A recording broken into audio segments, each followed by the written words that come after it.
Do you have a small farm, a big farm, or just critters in the backyard to feed? If you answered yes to any of those questions, then you need to make the short drive down to A&B Feeds in Etheridge, Tennessee today. Owner and operator Jamie Ayers has you covered and will treat you right. That's A&B Feeds in Etheridge, Tennessee.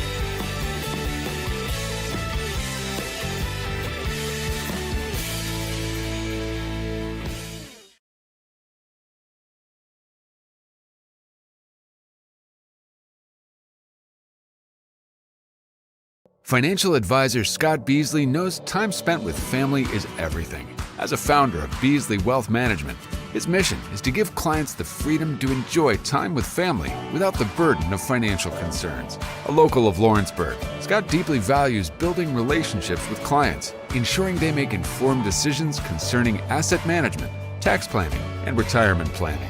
Offering a free initial consultation, Beasley Wealth Management helps clients pursue their aspirations with confidence. A local law firm respected throughout the state. Generations of clients have turned to Boston, Holt, and Durham since 1948. We assist individuals and businesses with their legal needs, including real estate, property closings, personal injury, employment discrimination, and family law. Our clients get the personal attention and convenience of a hometown law firm with the resources and ability to handle any case. Come see us at Boston, Holt, and Durham.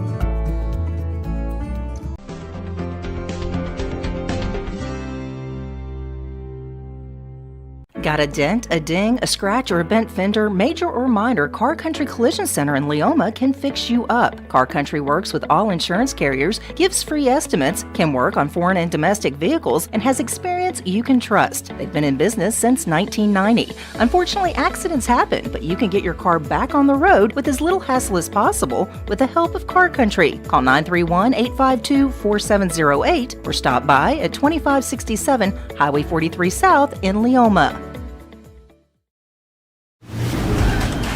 From the X Sports Network, this is the Hayden Burks Show.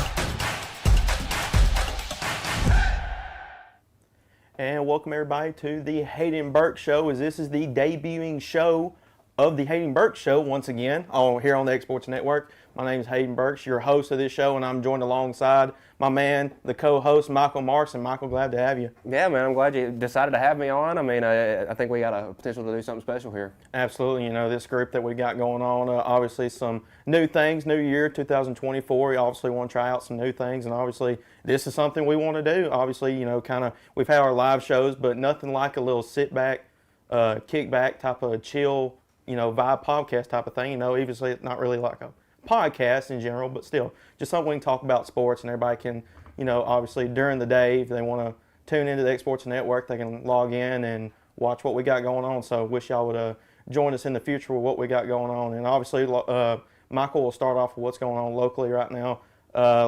Both teams coming off of Christmas going into 2024. Obviously Lawrence County, the Wildcats played last night and the Lady Cats played as well. Both teams came out of victory. The Lady Cats came out on top with a 57-44 win over Rockvale. And then the Wildcats came with a win, 62-45. So, Michael, both teams were going into tonight against Loretta. The boys are going to be 12-3, and the girls are going into 8-7. So, I mean, it's going to be a big game. Obviously, you know, I covered that game last night, and then, you know, you're the Loretta guy. So, what do you think is going to be going on? I think, you know, girls' game's always going to be good. I mean, that game in Loretta was a classic overtime 49-44 win for the Lady Mustangs, who haven't lost since the day before Thanksgiving, you know, to a really good team out of Alabama. They haven't lost to a team from the state of Tennessee. They're 14-1 on a 13-game win streak. they're as hot as ever, and they just beat a very good Wayne County team Tuesday night. So, I think we'll have a good matchup in the girls' game. And then on the boys' side, Mason Tidwell's out for the. I'm not sure if he's playing tonight. I would assume not. He was in a boot Tuesday, so I would assume he's probably not going to play tonight, which is a big hit. But the Mustangs, they're 9-4. They've had a bunch of guys off the bench kind of step up and kind of fill in for him points wise, and then but. That's what good teams do. They bounce back from injuries. They have other guys step in, and I think the Mustangs are one of those teams. So I think we're poised for 2 good games again. Absolutely. Kind of going into tonight, obviously it's going to be a big crowd. This one's going to be at the Ralph tonight. Obviously Lawrence County's going to show out, and obviously, Loretto, they're going to travel well. So it's going to be a good game tonight. I expect, no doubt, the crowd to be packed out. We'll kind of start with the Lady Cats right here. I've got the stats here from last night.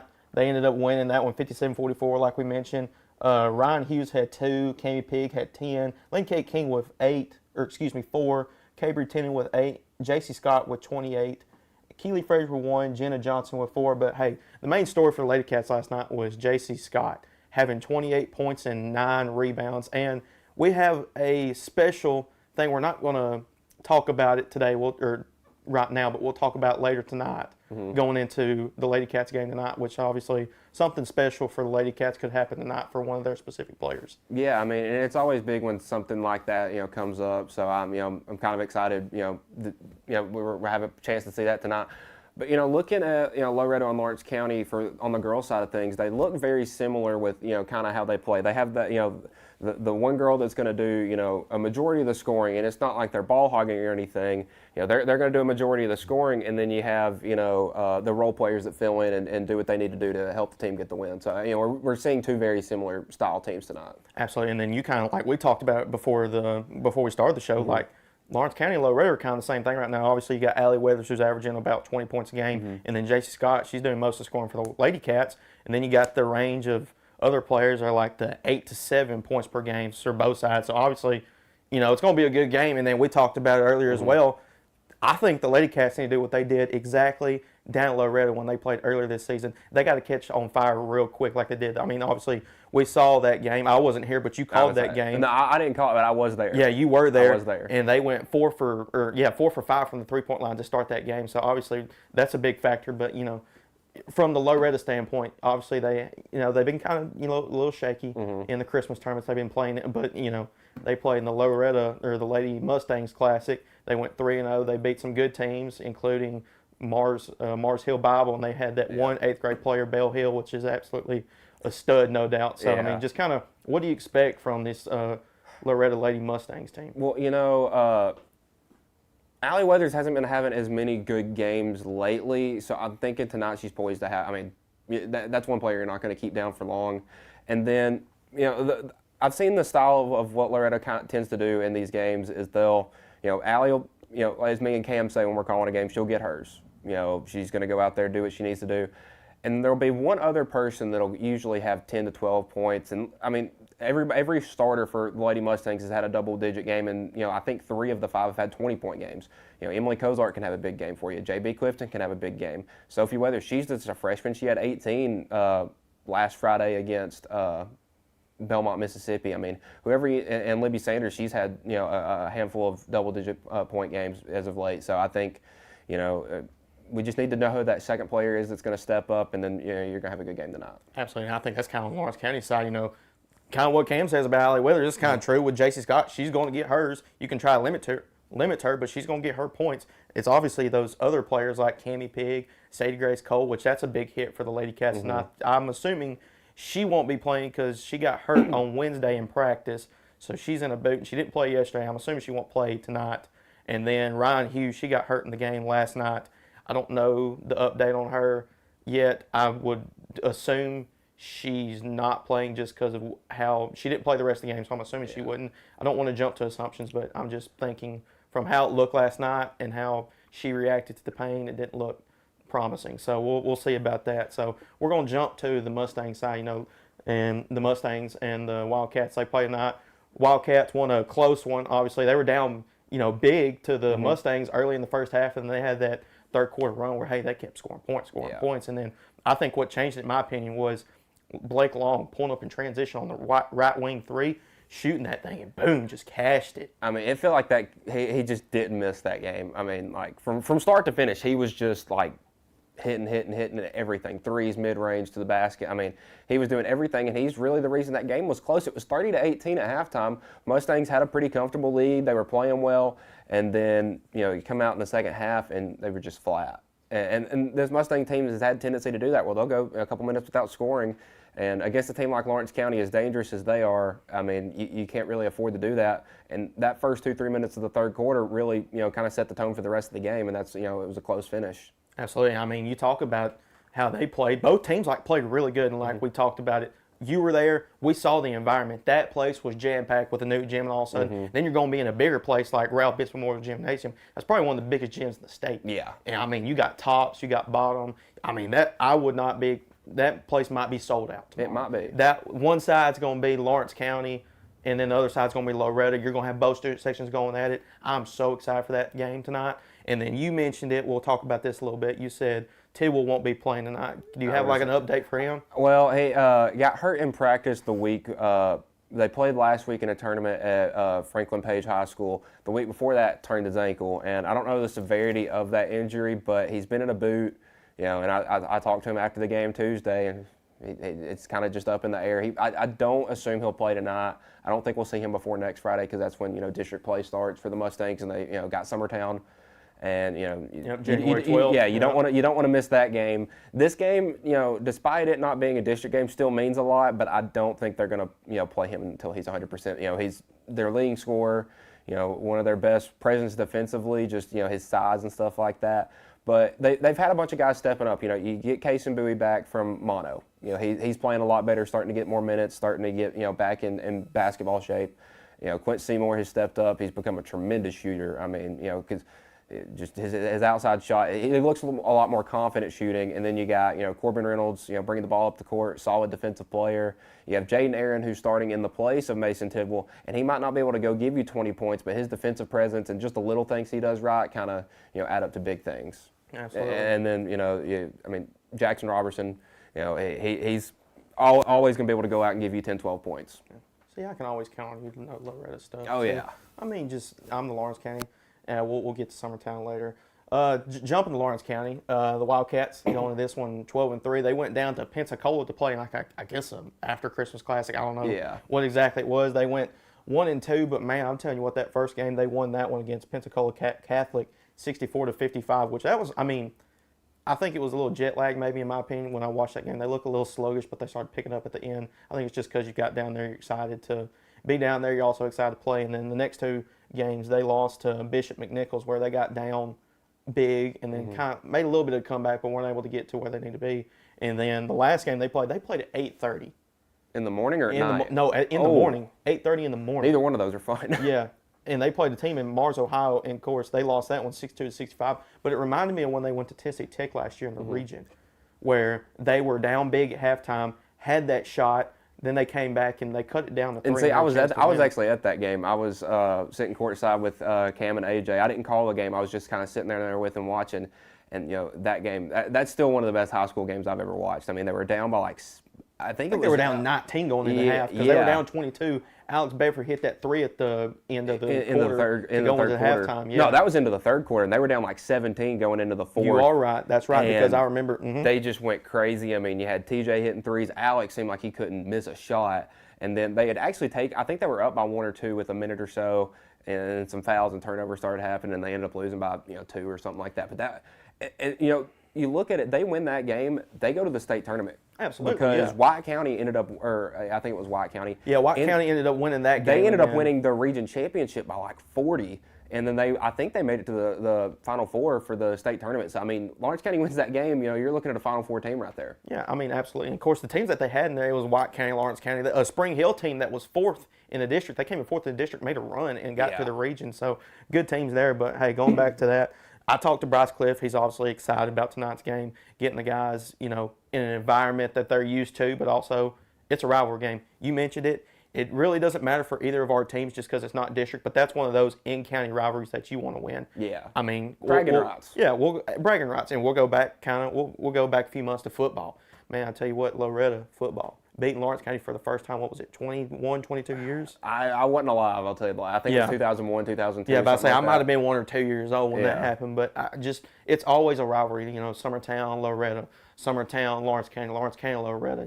But the thing is, you know, when it looked to region play, that game didn't matter. But you look, Loretta won that game, and then they had their first undefeated season in 30-something years. I think it was 91 was the last time they had an undefeated season.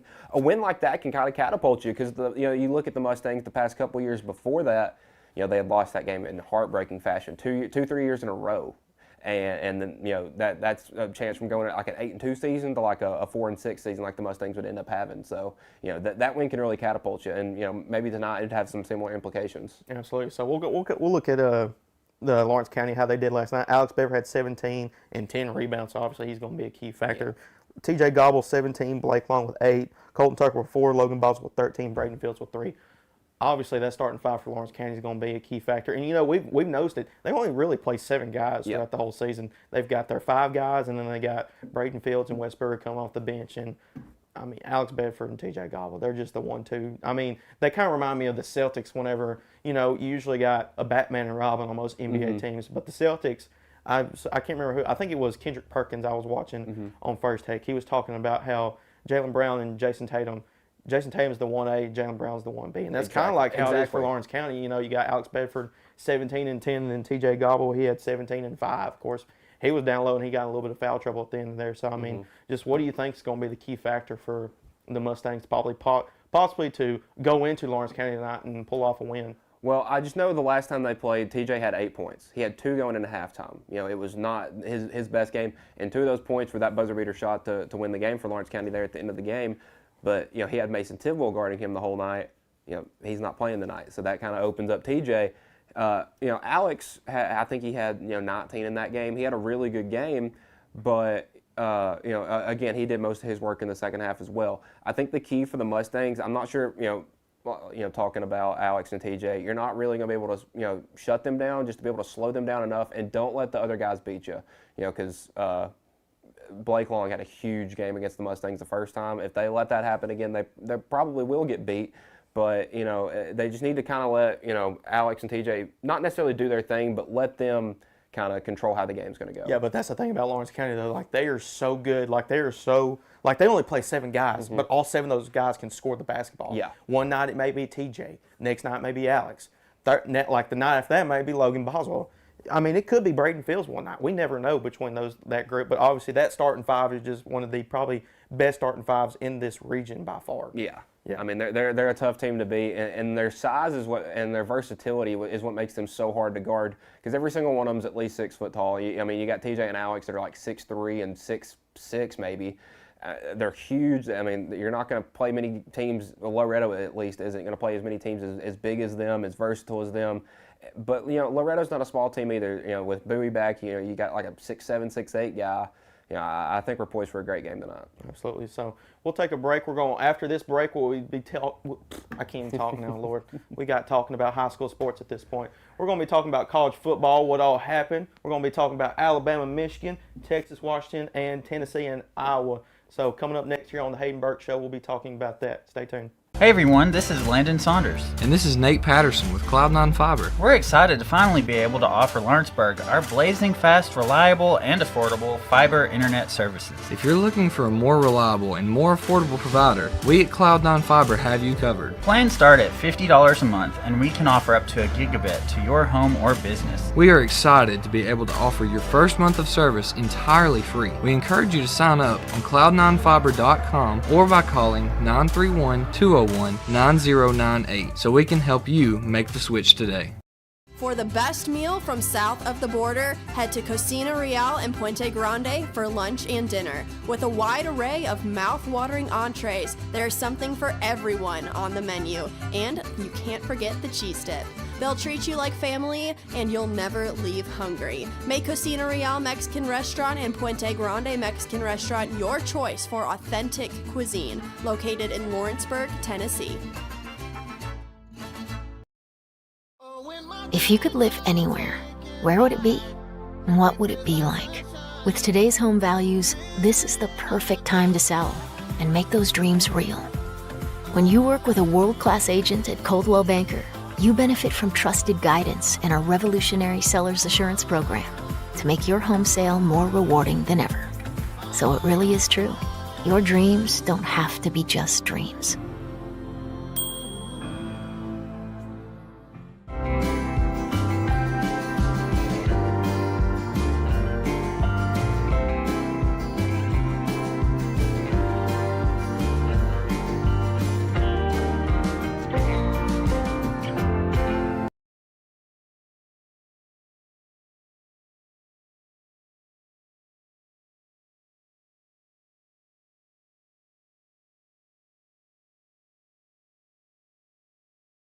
Employee Resources Credit Union is an easy solution to banking, offering a personal, simple, yet modern way to bank.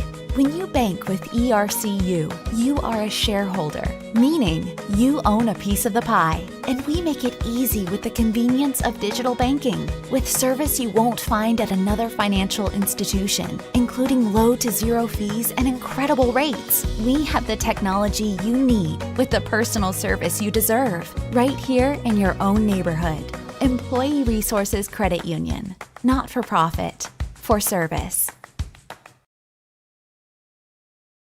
Flooring sets the tone throughout your home. For flooring that makes the right first impression, start by choosing us, Floored by Justin. A one-stop flooring destination. Our new location stands alone for unequaled customer service and selection. Owner Justin Story's mastery of custom hardwood inlays means every room can have a custom look.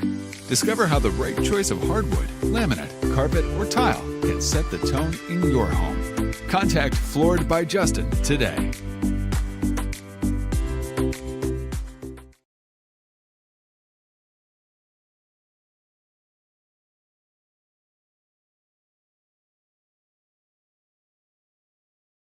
Hey, this is Phil Hooper. Get the look you want for your favorite school, church, or business with apparel from HD Ink Screen Printing in Leoma, Tennessee.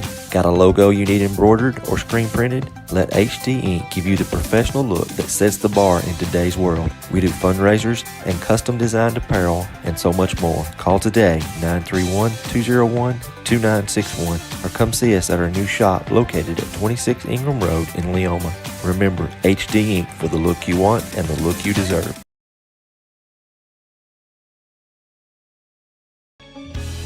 Hey guys, I'm Kyle Hammock, General Manager here at Heritage Automotive, your Chevy GMC dealer in Lawrenceburg, Tennessee. I'm from Marshall County, Tennessee, where I went to Cornersville High School. I attended Cumberland University. After Cumberland, I went into the United States Marine Corps to serve the country. After that, I went right back into the car business. I'm very familiar with the car business. I have been around the car business pretty much my entire life. And my commitment to you is to ensure the most competitive new and used vehicle pricing on the market, as well as the best service around. Well, we'll treat you like family here at Heritage Automotive in Lawrenceburg, Tennessee.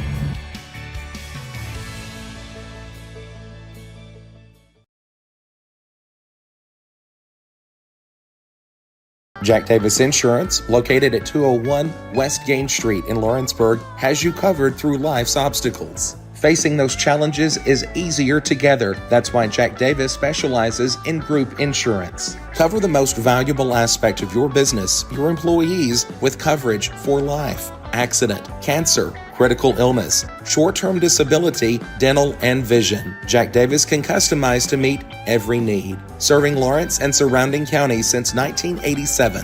Contact Jack Davis Insurance today at 931-242-5225.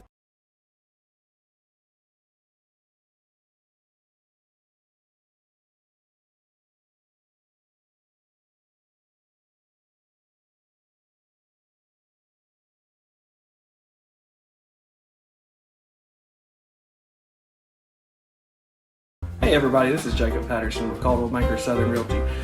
First I want to wish everyone a very happy and blessed Christmas season coming up, and we wanted to bring you out today and feature this house on Alex Drive. It's a beautiful house, got 4 bedrooms, 2 bath. A lot of people think this time of year it's a bad time to sell your home, but the truth is your house stands out more this time of year because it's not up against as many listings, and your house never looks better than it does around Christmas season. So this beautiful house has been decorated for us, and we're going to feature it today and look around. And if you're thinking of buying or selling or interested in this home that we feature today, my number is 931-279-1707, and I'd love to have your business.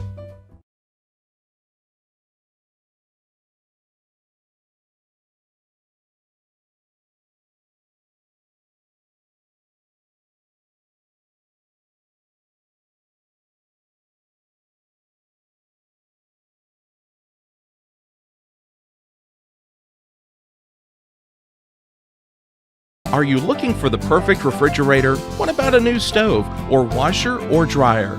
It only makes sense to shop at the one place that specializes in appliances, top to bottom, big or small. And that's Kelly Appliance in Lawrenceburg. Kelly Appliance is home to all major name brands, including LG. LG makes life good with a full selection of refrigerators, cooking appliances, dishwashers, microwaves, and more, including appliances made right here in Tennessee. Family owned and family operated. Stop by Kelly Appliance on Jerry Street in Lawrenceburg today.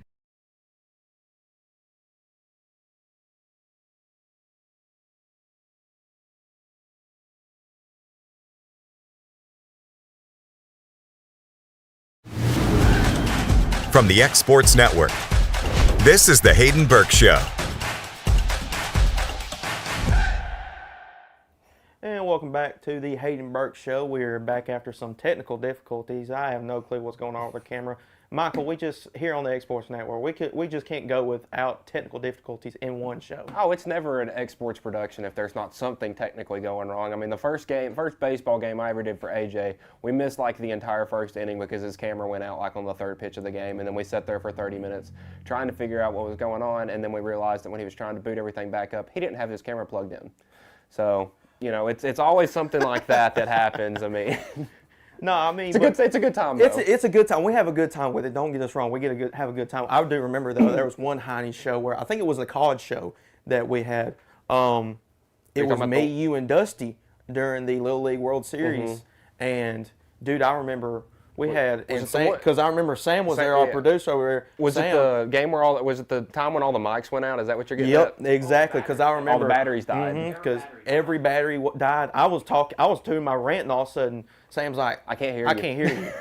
And I'm like, he's like getting my attention. He's doing this. Yeah. I'm like, what are you doing? Like, what does this guy want? You know, I mean. And then he just, all of a sudden you hear Sam in the background going, your mic's dead.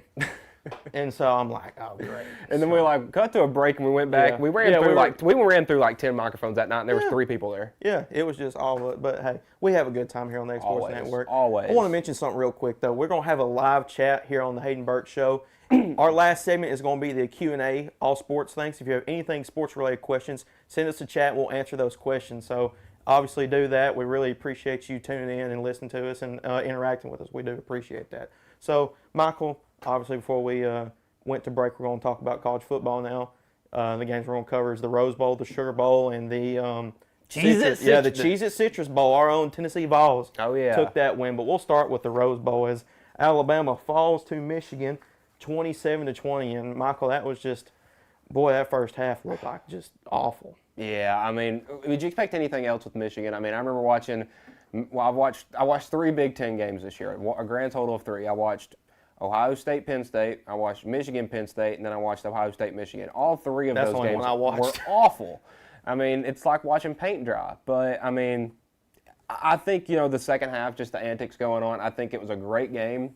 To be fair, I watched both the playoff games through the Pat McAfee show, whatever, because I just, you know, I just think that's our show. It's more entertaining like that. I mean, it's fun to watch. Those guys always make it a good time, but I mean, man, was that not some smash mouth football right there? Just hit you in the face. I mean, it was because, I mean, Alabama, Jalen Milroe, their quarterback, 16 for 23, 116, obviously didn't have the best game ever. And then we'll talk about that a little bit more when we get into it. And then, I mean, he didn't really have any help, honestly. I mean, by himself, he was the lead rusher with 112 rushing yards. So that, obviously, he did pretty good. And then their touchdowns came off of 2 touchdowns by McLennan, their running back. He attempted 14 carries and 94 yards and lost 7. So, well, you know, I remember I was talking to one of my cousins who's a big Bama fan, and he was talking about Justice Haynes. Did you rub it in?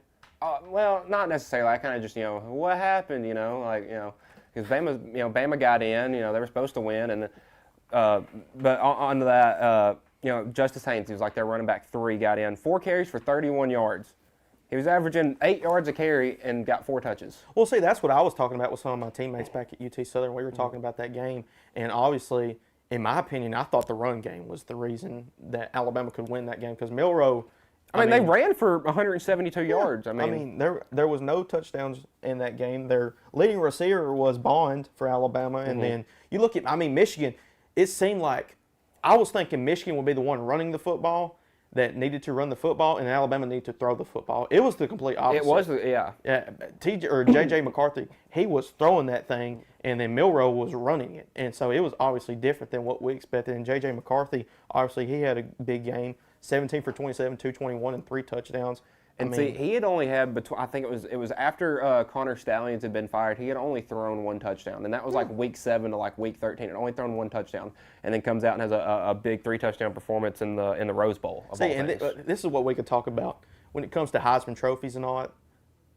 I think they need to back the Heisman Trophy votes up after the bowl games, not national championship. I'm talking about the actual bowl games. Yeah, like it should be tomorrow night. Yeah, because J.J. McCarthy would be the Heisman after that performance against Alabama, especially in the overtime win. Well, I think in the game we're going to talk about next, I think if you don't take bowl games into account, Michael Penix should have won. Michael Penix could be in there too. Yeah. They all there's always it's like a good quarterback should be able to hit a door from 30 yards away. A great quarterback should be able to hit a doorknob from 30 yards away. Michael Penix would hit the keyhole. Yeah. From 30 yards. I mean that guy, if the ball needed to be somewhere, it was getting there. Yeah, exactly. I mean, you look at him as maybe a bit of a dual threat because he was a dual threat guy coming out of high school. I mean, that dude is absolutely slinging it. And he's a lefty, too, which you don't see a lot of left-handed quarterbacks anymore that you can absolutely throw it around the field like that. Because, there's not many that really play for real. They're actually at elite level. Tua is the only one I can think of. He's the only one I can think of exactly in the NFL that actually there's been some good ones in the past. Tebow, he's one of them. Tebow is a good one. Tebow's a good one. But you look, most of them weren't great in the NFL. Tebow was not the best. Matt Leinart was not the best in the NFL. But then you had some guys like Michael Vick. You think of him more as a runner. Steve Young was another lefty. He was more of a runner as well, but then again, he had Jerry Rice to throw too, so that would make anybody's life easier. We'll kind of talk about Michigan right here. The rushing side, Blake Corum. He just had that go ahead, just take it all in and run it and go into overtime, go 7-0. And of course, this is what I was thinking. I got to talking with somebody.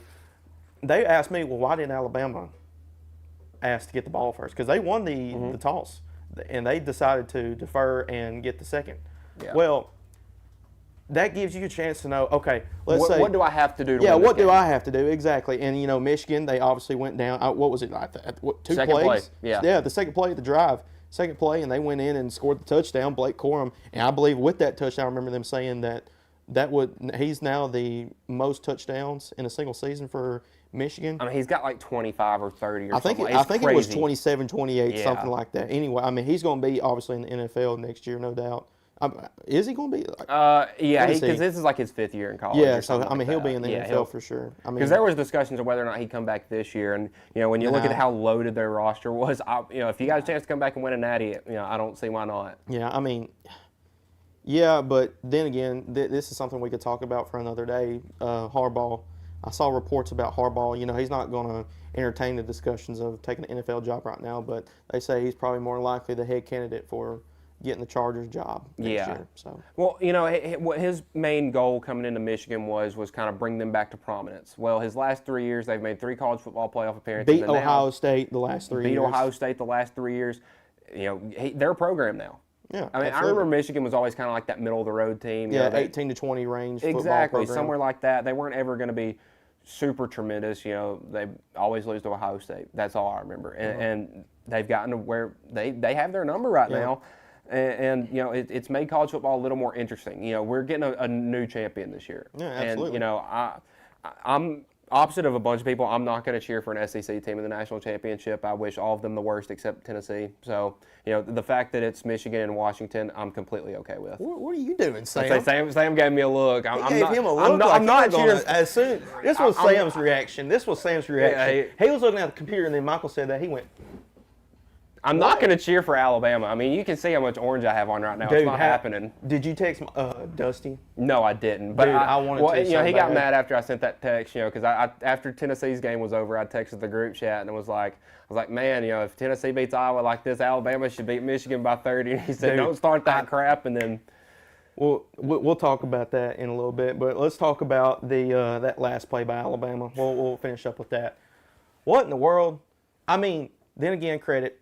It was 4th and goal, that catch by Burton that got him on the two or three yard line. And then, I mean, I ain't going to say it was inadvertent or it was done on purpose, but Burton, he obviously cramped up. But, hey, that really saved Saban for a timeout because that clock would have been running, no doubt. Yeah. They would have had to either, no, it was 4th and goal, so they couldn't have spiked it. So they would have had to burn a timeout. But the good thing was Burton, not really a good thing because he cramped up, but Burton obviously. Well, him getting hurt right there almost hurt them more than it helped them because that pretty much said you have to run now because he's their most consistent receiver. They had other guys like Bond who made the play in the Iron Bowl, stuff like that, who's their leading receiver that day. But I mean, other than that, I mean, you have nobody with more than 2 catches. Yeah, because I mean, Alabama, their last one. I mean, the only person really that scored for Alabama was Riker. Yeah, and he had that 52-yard field goal, and I was like, of course, we all love Will Riker as a Tennessee fan, man. Yes, thank you for that win. Hey, he missed when he needed to. Yeah, missed when you need to, and I mean that's something we could talk about. Like if we have like a little go back and talk about the greatest moments in sports history, that probably. Well, see, I was there. It cost me $10 to get a ticket to that game, and that was the greatest $10 I've ever spent. And you got to be on the field. I was on the field. Yeah, I wish I could have been. And the thing is, I had told people to come over to my dorm after the game, and they're sitting there. It's like, hey, Michael, we're here, and I was like, I'm on the 30-yard line. Give me like an hour, because dude, you were not moving. I had to climb back up off the field to get out of the stadium. Good night. That was a fun night though. That was a great day. Great day. We got to rub that in for a whole year, and then obviously. The game didn't even happen this year. We still beat No. That first half did happen though, because I was at Mexican eating with some of my buddies, and we were watching the football game, and then Tennessee gets up 21 to 7 at half, and so I'm like, oh my gosh. Well, see, I'm at a watch party. We're finna beat them in Tuscaloosa. Well, see, I was at a watch party, and they're all cheering. I was like, it ain't over, folks. And I was like, this first I knew that. And I said, this first drive is going to tell the tale of the game. And then they scored on like 3 plays, and we went 3 and out. And I was like, oh, God, we're going to get Well, I got really excited when Squirrel White got that diving catch in the end zone there. I was like, holy crap. And he's coming back next year. Because I was nervous because I was like, okay, it's Tuscaloosa. And, Joe Milton, I mean, we all love Joe, but he can be Listen, everybody can say what they want to about Joe Milton. He is the 5th total quarterback in Tennessee history to have a 3,000-yard passing season. He's a lot better than JG, I'll just say that. Yeah, well, the thing is, JG, he's obviously a quarterback. I don't know how. He's a quarterback in the NFL. He's a practice squad quarterback. Yep. I believe he's at the Cardinals now. Joe Milton, he's got the talent and he's got the arm where there's not going to be an NFL team in the league saying, okay, we don't want that. Look at Anthony Richardson. Dude went his last year in college. He went 5-7, lost to Vanderbilt in Nashville, and he was a starting quarterback day 1 and had a great debut. I mean, but the draft combine too, because I mean, he's 6'5", 240, and can run a 4.4. Yeah, Milton's a big dude, and like he's athletic. He can throw the ball. He can move. We saw it against UTSA on that first play drive. He had an 81-yard rushing touchdown. He had 21 miles an hour, and it looked like he wasn't even moving. No, I mean, like, Milton's going to be an NFL backup. I mean, eventually he might, if he gets better. He just got to work on the accuracy. He's got everything but the accuracy. Well, listen, the things that people are saying about Joe Milton are the things that people were saying about Josh Allen, and look at him. I mean, he's still got a huge turnover problem, but... Well, I mean, but he's a starting quarterback in the NFL. Exactly, and he's a good one, too. He's on the cover of Madden. I mean... Just look at where, I mean, he come from Wyoming, and now he's a starting quarterback for the Buffalo Bills, who I'm not sure about spotting right now, but they may be in the playoffs. I know if they win this week and Miami loses, that Buffalo will be the number 1 seed and Miami will be number 5. Oh yeah, there's a bunch of stuff going on in the NFL. Yeah. I know that the AFC South isn't locked. So the Jaguars win, they win, but if the Titans beat the Jaguars, the winner of the Texans and the Colts will be in. Yeah, which is crazy because I don't think the Colts are all that. Now the Texans, they're fun to watch. I think C.J. Stroud before he got hurt was my MVP candidate. Oh yeah, and DeMeco Ryans, Coach of the Year by far. Absolutely. I mean, he took like a 2-14, 2-15 team to a potential playoff spot. I mean, that's incredible. Well, I know another coach of the year. I can't remember his name off the top of my head, but Tampa Bay's coach with Baker Mayfield. Baker Mayfield, he could be comeback player of the year the way he's playing. If they win that division, of course, I know that one's up in the air too. I think. Or Joe Flacco. I mean, he's the best quarterback in the NFL right now. Absolutely. And 39 years old? Yeah. About, what was it, a month ago now? He was on the couch taking his kids to school, and now he's the starting quarterback for the Browns, who are about to make the playoffs. And listen, Joe Flacco, everybody can have that joke about him not being an elite quarterback. He's won a Super Bowl, and he made the playoffs like every year with the Absolutely. He's the man, dude. And like obviously, in my opinion, going into the playoffs, that's America's team right now. There's always that team that everybody plays. The Lions. Actually, the Lions. They're my team, though. They are my team. Yeah. Sorry, we're not going to get on the rant segment for me on Tennessee just because I'm not a Tennessee fan right now. When it comes to Tennessee Titans football, we can talk about that with A.J. Brown. So we'll go back to, I know we got off track, we'll go back to the Alabama. Michigan had that timeout. They called timeout, didn't like what they see in Alabama's offensive formation. Well, they both used their timeouts right there. Yeah, they both used, and then Alabama, I think what it was, I saw 7 guys lined up. Yeah. And so I was like, okay, obviously nobody's in the backfield, so this is going to be just a QB take. And then Alabama called the timeout. Then what happened? Like, obviously, Alabama in my opinion, they probably looked like they were running the same exact play. And, of course, they had a snap problem the whole night, but that snap wasn't bad. I don't care what everybody says. I saw all the Twitter feeds. They said the snap was too low. That wasn't as low as some of the ones earlier in the game. Like, that's something. The handoff to McClellan that was the first touchdown of the game, Milroe had to pick that up off the ground. Yeah, Milroe's a starting quarterback. He's a starting quarterback for a top 4 team in the nation. He should be able to get that ball. Yeah. There's no reason why he shouldn't get it. Now, like I said, that play, actually, there was a meme on TikTok. I don't know if you've seen it. Yeah, where that guy, he's like, "Hey, we're going to run this play. We never did this before. Say go." Dives on the floor. Yeah. Dude, that was it. I had to share it on TikTok. It was hilarious. Video. Anyways, but I mean, basically, that's kind of what it was, though. Like, they just ran my only problem with running that play was the fact that they were the only place that Alabama was really getting beat in that game was up front, and they decided to run right down the middle on the 3-yard line on the last play of the game. Why? Why, Sam? Yeah, well, I mean, say you're an offensive lineman in your days. I mean, why would you do that if you're not being able to run the ball? Why run the ball? Element of surprise. I don't think I can think. Element of surprise on 4th and goal. You got to try something. It is a tactic. You got to try something. You're thinking that far away that they're going to try and just throw a short ball. I mean, that's the only thing it could be. But, I mean, what else would you run right there? Because it's not like it's 4th and goal. Neither team has timeouts. That's the end of the game, basically. You got to make a play. Yeah. And they didn't make the plays. So. Well, the thing is, if they scored right there, Nick Saban would look like a genius. Oh, they didn't think he was going to run it up the middle, and then he did. I don't think that's Saban's fault, though. Like, you can't blame that on Saban. Like, he did everything possible. That's the one thing. That's with the Nick best Saban. That is the single best coaching job he has ever done. Because that's the first Alabama team I can remember where when they would go out there on the field every Saturday, most time I'm not going to say 9 times out of 10, but most times they weren't the most talented, like actual talented team on the field. They didn't have the most 5 stars. You know where it changed, in my opinion? When they played Tennessee. The Tennessee game changed everything. That changed everything. They got their confidence back, and they got their swagger back. Because Tennessee was still like 14, 13, something like that when we played. It was a big game. I think they were 14th in the nation. Alabama was 8, 9, something it was like a big game. Yeah, it was a big game for both teams. Like, obviously, Tennessee can get back up over the top in Alabama. Either they're going to crash or burn. Mm-hmm. So, anyways, we'll move on to the Sugar Bowl now as Texas and Washington. That was a great game. Obviously, I didn't really watch all of that game, but I watched the highlights of it yesterday, and, man, Michael Penix, dude. They were talking about him possibly being like a 2nd-round pick. Dude, he's 1st round. I think he should be the first quarterback taken in the draft. Plain and simple. The dude is can throw a beautiful ball. Listen, you said you watched the highlights this morning. That was Michael Penix. I mean, you probably saw every throw because he threw a dart. Every throw he made was a highlight. And then he didn't use his legs as much as I thought he would in that game, but still he had let me look.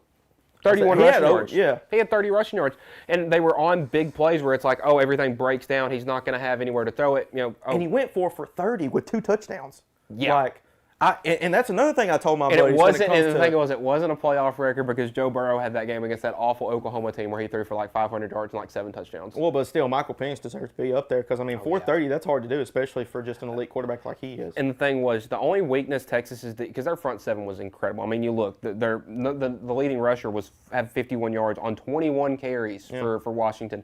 Texas's front 7 is amazing. Yeah. But the thing was, their secondary. You know, I was talking It's about a watching the drop-off. Pat McAfee cast of the game, and it was like a couple of guys from ESPN. Colt McCoy was one of them, former Texas quarterback, and he's sitting there. And you know, before the first big pass play that Penix had, he's sitting there. He's like, "Oh no, we're in man," and they threw it right where right on the money. But that's what it was, though, most of the time. Like if they drop into man coverage, Penix, you have him one-on-one because the receivers he has, Polk, McMillan, and Odunze, they will win one-on-one balls every single time. Who was it that last drive that they had? Odunze. We were talking about it. Yeah, dude, when he threw that dart to him, that back shoulder throw. Yes, dude, it was on the money. Yeah, because he dropped back and all of a sudden just slings it, and it looked like a missile coming, and all of a sudden it just falls right into his arms. Yep, he took off.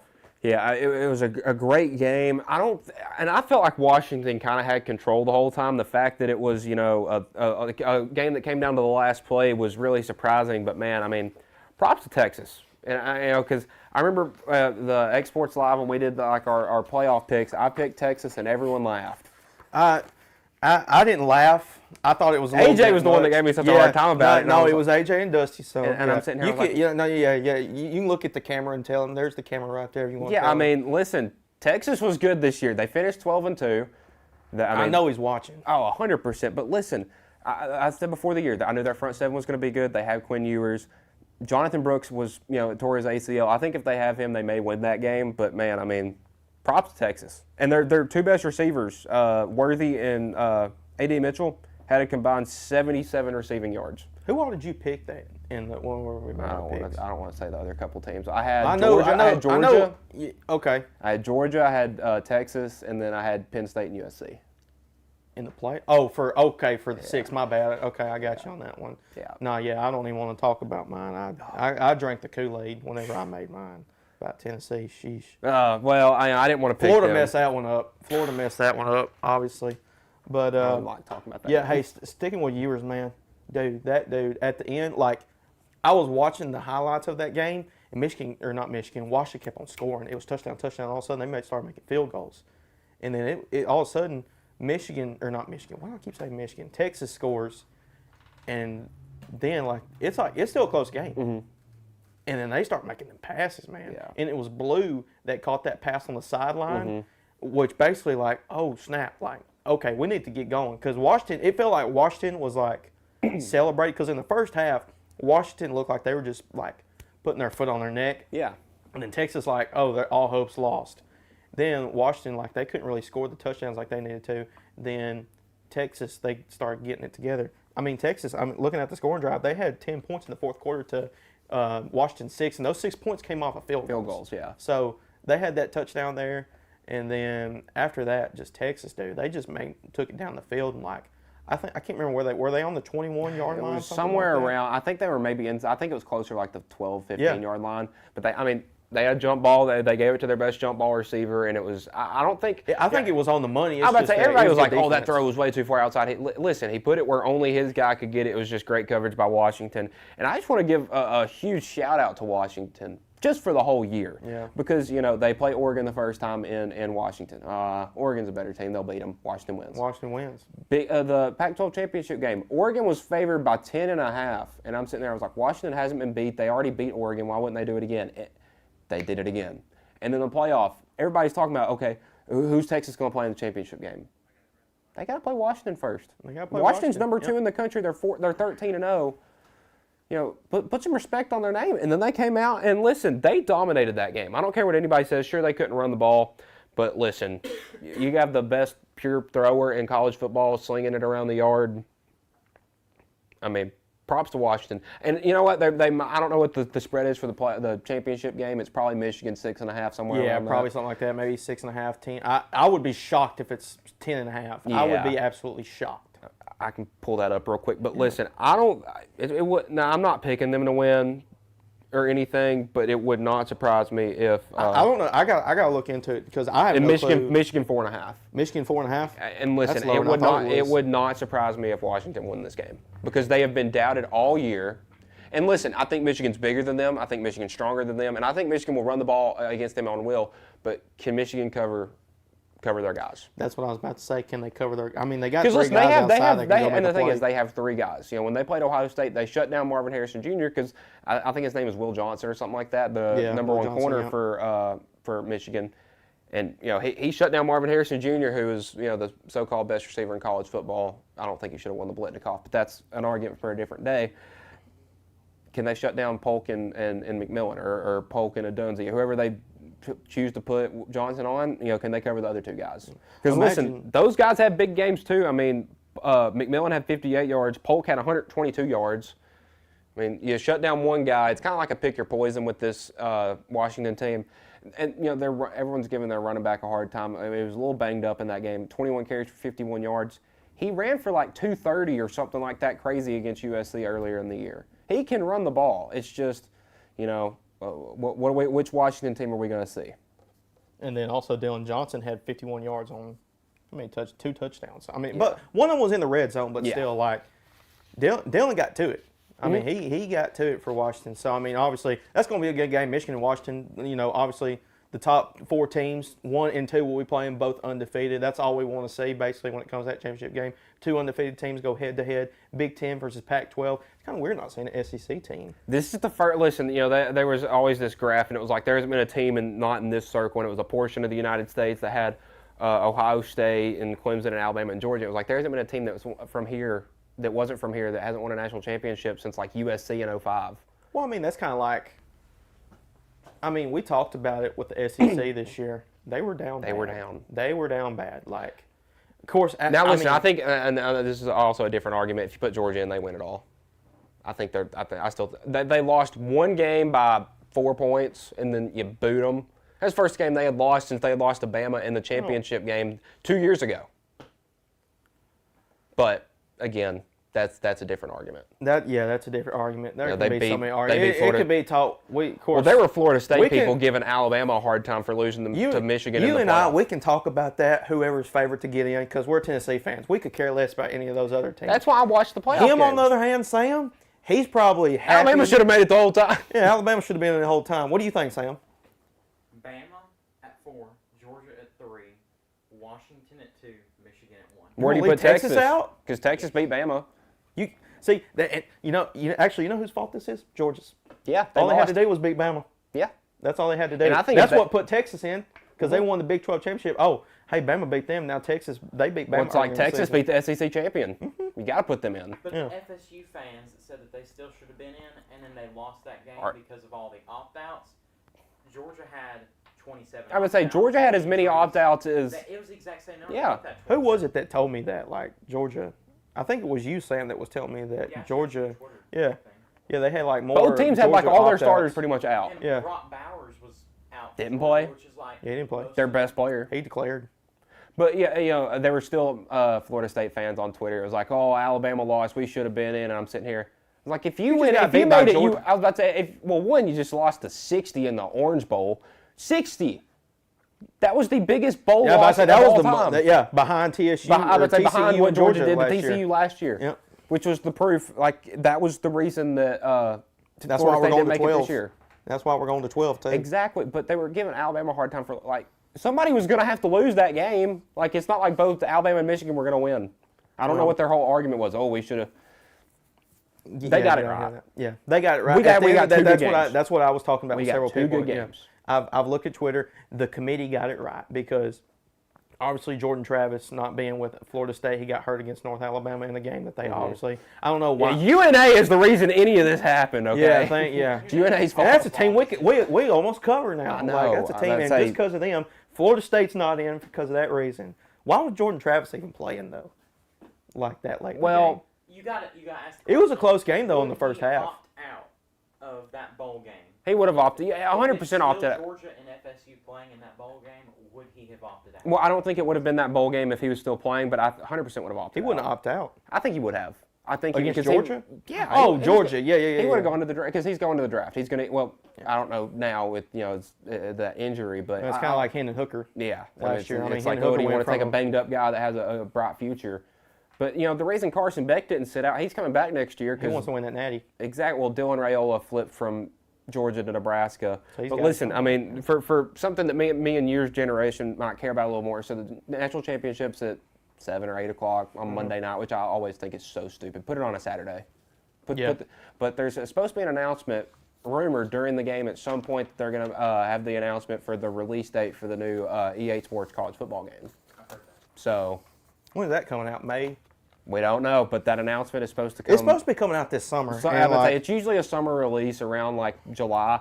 You know, we're supposed to be getting an announcement about it during the championship game. So, you know, that gives some people of our generation more reason to tune in. Yeah, absolutely. So we'll finish up on those bowl games. National championship game, January 8th. It'll be on ESPN. I'm not exactly sure what time it'll be. Michigan and I think it's 8. Washington. Yeah, 8 o'clock on ESPN. So tune into that one.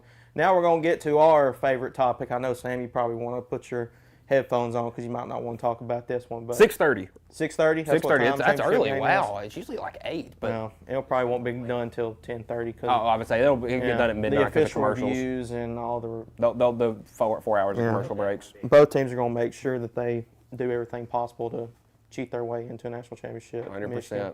Yeah, Michigan. Sorry, everybody that's watching that. I've got Michigan fans for. Michael, we're going to talk about our favorite team now. The Volunteers shut out the Hawkeyes, 35-0. You know, I first want to just kind of throw a little shade at the college game day crew because everybody says Lee Corso's kind of lost it, shade and stuff like that. 2 people. Everybody, Desmond Howard, Pat McAfee, and Kirk Herbstreit all picked Iowa. Did you think Tennessee was going to score like 5 points? See, that's where I get mad at McAfee because McAfee, he was a Tennessee guy. He loved Tennessee. He loved Tennessee. He had a great time in betrayed us, and man. then just goes with Iowa, and then Kirk Herbstreit, known Tennessee hater, of course he was going to pick Iowa, and Lee Corso hit you with the not so fast, my friend. He picked Tennessee, and they showed the little thing at the bottom. It was like the fan vote. It was like Tennessee 80%. Tennessee could have scored 2 points and won this game. Now logically, I thought when we had 14.5, that was enough to win the game, but I didn't expect a 35-point blowout. No, I thought 21 would probably be the number. I thought we'd score. I thought we would kick a bunch of field goals. I thought it would be like a 19-7. Well, that first quarter, I was like, oh my gosh, this is going to be a terrible football game because both teams basically went 3 and out. Yeah. But we talked about it, huh? You did have to remember all the recent turnover with the offensive coordinator for Iowa. Well, he coached that game. That was his last game. But all the drama that was heading into it. Because his final 2 games, I think he scored 0 points. It didn't matter. They stink. Well, their quarterback, they had Cade McNamara who transferred from Michigan. And, their first week they looked pretty good, but, he got hurt. And then, Deacon Hill came in, and he's not very good at football. I mean obviously. Here, let's read his stats out. Here's what Iowa did offensively with Deacon Hill. 7 for 18, 56 yards, 0 touchdowns, 2 interceptions. A 14-yard pass was his longest, and he got sacked 4 times. Oh, by the way, his QBR was .5. It wasn't even a whole number. I mean, it was a decimal. Yeah, and there was the tweet that Iowa put in before the game. It was a picture of him with towel over his head in the locker room. It was like Deacon Hill's locked in. Yeah, he's locked in. Everybody he's was locked in. Yeah, he was locked in. They pulled him after that second interception, didn't they? Yeah. And they went with Marco Lanes, and he actually, he threw for he's gonna be 4 good yards, for but he ran for like 60. Yeah, he had a 57 yards. Yeah, he was leading. Yeah, 57 yards. He was the leading rusher for them. And he played like the last 5 minutes of the game. Yeah. So obviously they like what they see out of him. I'm sure there will be a quarterback discussion whenever their starting quarterback comes back from his injury, and then Marco, absolutely. But hey, listen, the Nico era has begun. Absolutely. We're going to flip over to Tennessee now. Like you said, Nico is in the building for Tennessee. That time is now. And, man, 12 for 19, 151 yards, 1 touchdown, and 27 was his longest pass. And so we didn't even really try to throw the ball that much, but when we did, it looked good. Like, you remember that? It was a pass. I think it was to Keaton on the sideline. Mm-hmm. That ball was put on a dime. Wasn't he out of the pocket running? Yeah, he was throwing it on the run. Because I saw a tweet. They said Nico, that's probably going to be on the scout report for him. Because when he gets running right, dude, it's on money every time he throws it. And I didn't realize how fast I knew he was pretty elusive, pretty quick and stuff like that. But that first touchdown run he had that was like a 20-yarder or whatever. Yeah, let's see. I have the scoring drives on here. I think it was that. Yeah, 19-yard rush by Nico. Dude, he broke through right up the middle. And, he was a flash. It was incredible. Well, the thing was... Listen, he had 3 rushing touchdowns against an Iowa team that gave up 6 all season going into that game. Yeah. They held the Michigan team to 26 rushing yards. We ran for 256. 232, pardon. The question is that, well, we'll get to that in a second. We'll go to rushing. You know, obviously we didn't have Jalen Wright. He declared for the draft. Jabari Small. We talked about it at the break. And those were our 1 and 2. Yeah, those were our 1 and 2. Well, Sampson, I mean, that's kind of like the same thing we're talking about with Lawrence County with Alex Bedford and TJ Gobble with 1A, 1B. Tennessee kind of had a 1A, 1B, and 1C type of player with Dylan Sampson because he got to it also. What game was it? Was it Kentucky or was it South Carolina that all three of them rushed for over 100 yards? There wasn't a game where all three of them rushed over 100 yards, but there was a big game where I think Wright had like 120, Jabari had 70 something. Yeah, I mean, they had a big. They all had a big game against South Carolina and Kentucky. Yeah, I think it was those two games that those two. Or but those Tennessee, you know, now is 10-0 in games where Dylan Sampson touched the ball more than 9 times. Mm-hmm, absolutely, I did not know that. So yeah, that's why I'm glad to have you here. When he gets the ball, good things happen. Yeah, he got 133 yards, 7 yards a carry against Iowa. That's really good. Because Iowa had really one big defensive player out. It was Cooper DeJean, who's going to be a first-round pick, you know, defensive back. But they're a good enough team that they can they had like 2 or 3 of their leading tacklers of all time playing in that game. Yeah. And they just weren't ready, I guess. How'd you do that, Sam? He's got a little board down there. He's no. I saw the thing on the camera, like yeah. How'd you do that? That's pretty neat. That's kind of cool. He's just pressing buttons and stuff happens. We didn't have that the whole show till now.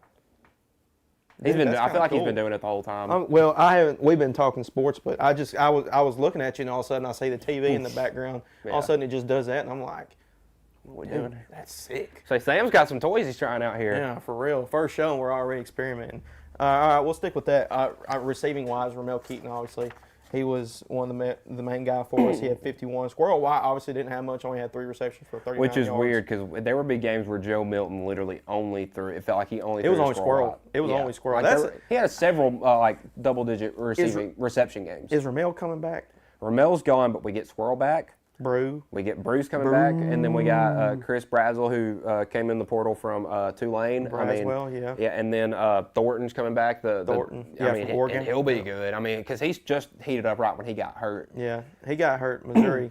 Listen, I saw that was crazy because he caught the touchdown pass and then he landed and then snapped his ankle. Yeah, but look, I mean, I saw. I think it was DraftKings maybe or something like that. It already dropped some betting odds for the Heisman next year, and Nico's at like Nico was at plus 1,100, 1,800. 1,800. And now after Will Howard, the quarterback from Kansas State that transferred to Ohio State, he moved back a little bit because Will Howard's like plus 1,200. Yeah. But, I mean, I think going into next year, the Heisman is Jalen Milroe and Dylan Gabriel's to lose. I firmly think that. You don't think Quentin Ewers? I don't think he's a Heisman guy. I know they got him up at the top. Yeah, they got him at the top. He might be a finalist. Just it depends on the season they have. Of course, I don't know what Texas got coming in receiving wise, and plus, yeah, you know, you got to think about Archie Manning too. Like you want to get him some reps. So. Well, did you see the picture? It was at the playoff media days, and it's like Ewers is over there answering questions. He has like 2 guys asking him questions, and the media is huddled around Arch, who wasn't going to see the field. Yeah, I mean, it's last name sometimes, but hey, we'll look at the defensive side, man. James Pierce, stud for Tennessee. He's he was all over the place. I don't know the exact. You've got the defensive stats right there, but dude, whenever he had that sack on Hill on what was it, their own 2-yard line, and it got a fumble. He didn't even look for the ball, bro. No, he just cleared Hill out. I mean, he cleared him out. I thought it was going to be a safety for a second because he got him in the end zone. But the thing was about that, you know, Hill's a big guy. Like Pierce, you know, he's a defensive. Deacon Hill is 258 pounds. Yeah, that's I didn't a big guy you got to throw down. I didn't want to be mean, but I guess I will be mean. He's a heavy guy. Yeah, whenever he threw that interception in the end zone to I can't remember. Turntime. Yeah, Andre Turntime. Yeah, he threw it to him, and then all of a sudden it zooms in on him, like running off the field. He's a big guy. Yeah, he's a big boy. He's a big guy for Iowa. So, I mean, and plus, he was scrambling, and then he got sacked. And they were like, yeah, running's not really his strength. Yeah. Dude, I was cracking up that whole, they were clowning Iowa. They were I loved it because I feel like we were the team getting clowned all year. It's like, well, Joe Milton's got a strong arm. Gators. Yeah. Gators. But, hey, dude, James Pierce, obviously, I saw something on Twitter. I can't remember where it was from. James Pierce, in my opinion, is going to be a first-round pick next year. Yeah, I mean, I don't think there's any reason he shouldn't be. I mean, he had a 52-yard pick six. That's a big guy running down the sideline. That's 265, 270 I mean, he pounds. read it like a book too. He dropped back, and all of a sudden you see Hill at the corner of his eye throw it to the left sideline.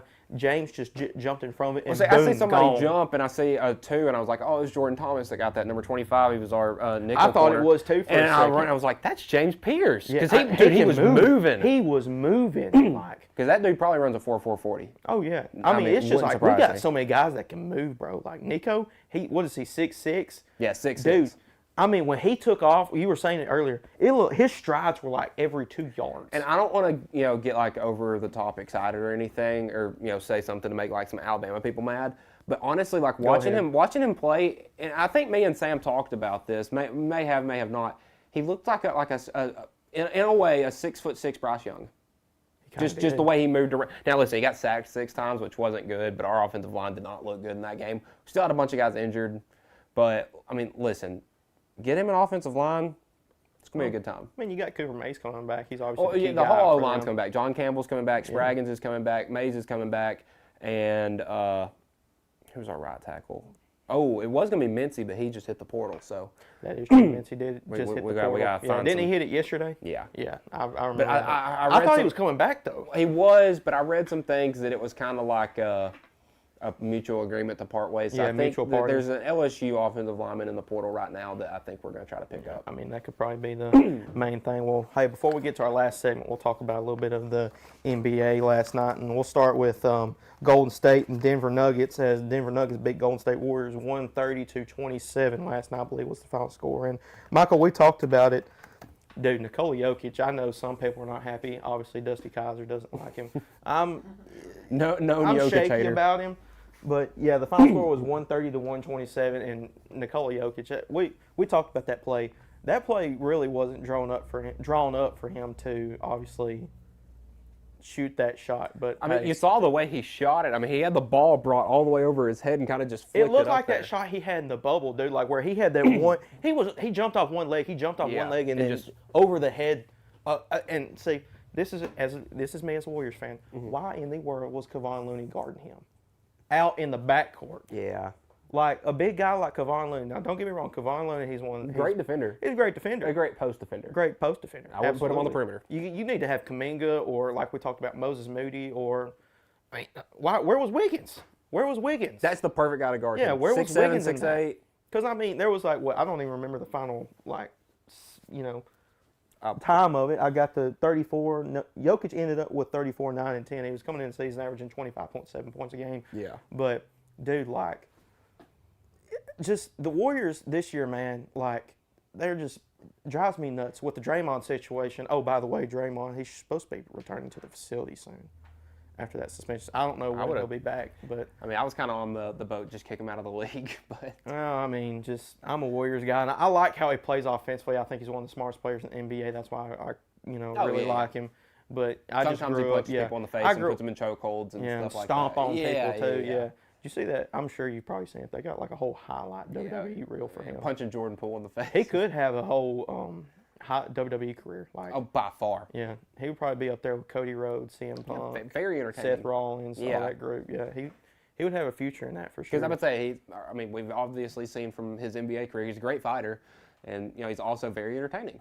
So yeah, why not? Did you know he played football too for a little bit? Yeah, he was a tight end. Yeah, he had that offsides play too. Yeah. In the spring game. Yeah, in a spring game. Yeah, he was offsides on offense. And that was rough, but yeah, that play was definitely not drawn up. I believe Golden State, I'm not exactly sure what their record is. That they're 16-18 now after that game, and it feels weird seeing them down like that. Yeah. But hey, the Warriors got the Pistons coming up, so they'll probably lose that game. Yeah, they'll probably lose that game. Yeah, the way the Pistons been playing, man, they've been playing great. That was one thing we could talk about, but that was a few weeks ago about how that 28 game losing streak. And man, dude, listen, I'm a Boston guy, and Boston was down like 19 at halftime. I'm sitting there, I was like, this is like 25-5 versus 2-28, and we're going to be the team that loses to them. I saw on Instagram that the Boston Celtics odds to lose that game were like minus 900. Yeah.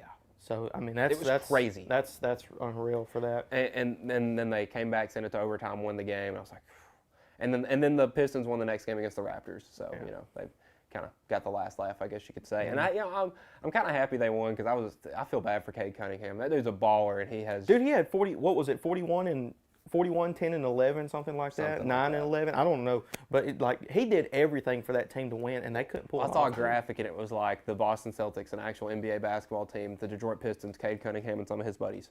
So I mean, I honestly feel bad for him. Yeah, I don't know about them, but anyways, the Warriors obviously struggling. You know, I saw our team. Memphis Grizzlies got Ja Morant back, kind of home team for Tennessee. I don't know what their record is. They hadn't lost a game with him. Well, I know they were 4-0, but then they lost. I think it was Denver. Yeah. I think they lost to Denver, and then I think they lost another game lately. They beat the Spurs the other night. Did you see that dunk? By the way, that was crazy, dude. I wish I would have been there. That's there. the thing I love. You know, I'm not a fan of Ja Morant's off the court antics, obviously, but man, that dude can hoop. Oh man, that dude can hoop. The way he cuts the basket, he has no regard for him or anybody else under the basket. It is he is going ball the basket as hard as he can. And it's fun to watch. I mean, his highlights, because he's not a big guy. He's like 6'2". I was about to say he's like 6'2", 180, which is like a But pretty big like guy. his But like athletic- NBA wise, he's not a very big guy. He's just athletic as everything. Because I remember watching him at Murray State, and he'd just catch a body every game. Listen, again, he's had some off the court problems, but man, he's fun to watch. Yeah, I'm about to say he's probably one of my favorite players to watch. That's what I was talking with my brother. I need to start watching more NBA teams play, just because there are so many good players that I feel like I love watching. Well, see, play. Steph Curry, that's who I fell in love with basketball. That's the main guy I watch. I mean, and most people in our generation, that's their guy. I mean, I don't want to say him and LeBron. Yeah. But I'm not a LeBron fan. I'm probably more on the Dusty Kaiser side of things with LeBron. But yeah. But I just appreciate. But to some degree, I appreciate a good talent when I see one. Yeah, exactly. You gotta appreciate that. But also there's a bunch of guys dude, Tyrese Halliburton this year. He had back-to-back 20-point, 20-assist games, which hadn't happened since with no turnovers. With no turnovers. That's insane. Yeah. From that side of it, Tyrese Halliburton, obviously Ant-Man. Chet. Well, Shai Gilgeous-Alexander is probably the second or third best guard in the NBA. I think it was 2 years ago, either 2 or 3 years ago. I saw something on Instagram saying that this time last year at the end of the season for the Oklahoma City Thunder, they were 22-59. Now they're 22-9. Yeah. Overall this season. I think they're second in the West right now. Yeah, they're second in the West behind Denver, Minnesota. Yeah, for some reason, the Timberwolves have the best record. I don't know how they. Well, the thing is, you look at it's okay, they have Anthony Edwards, they have Cat, but Rudy Gobert doesn't really fit in there. Here's another guy that I think really kind of puts it all together, Mike Conley. Yeah, that dude's. He's a veteran, man. I would say Grizzly fans know him well because he got them to the second round of the playoffs. He is a veteran. I remember watching, Zach Randolph and Marc Gasol and Tony Allen and Mike Conley. Those guys, they got to the second round every year, and they would they'd lose to the Spurs or the Lakers or something. Yeah, well, like that. I remember. I think it was 2017, 2019, or 2018. It might have been the first year whenever KD was with the Warriors that year when they won it. Yeah. Memphis played. They played San Antonio in the first round. They got swept. But that was when Gasol was hurt, Conley was hurt. Their best player at the time was Matt Barnes. Hey, don't hate on Matt Barnes. I ain't gonna hate on He's got Matt a heck Barnes. of a podcast. Yeah. Oh yeah. Well, of course, a bunch of the athletes. Yeah, I think that's just a thing for athletes to do now. NBA athletes start a podcast. podcast. Gilbert Arenas has one. His is pretty good too. Yeah, his is pretty good. Some of his stuff, whenever he said to Sora Thompson, if you're averaging 10 points a game and you're 19, 20 years old, you're not part of my future. What? Dude, it's growing pains. Yeah. He's been playing against high scores his whole life. I would say you got to realize Gilbert Arenas is in that era when they came straight out of high school, and I think he got drafted out of high school as well. Maybe not, but he went to Arizona. I think. Last time I think a high school player was drafted out of high school was Kevin Garnett or something.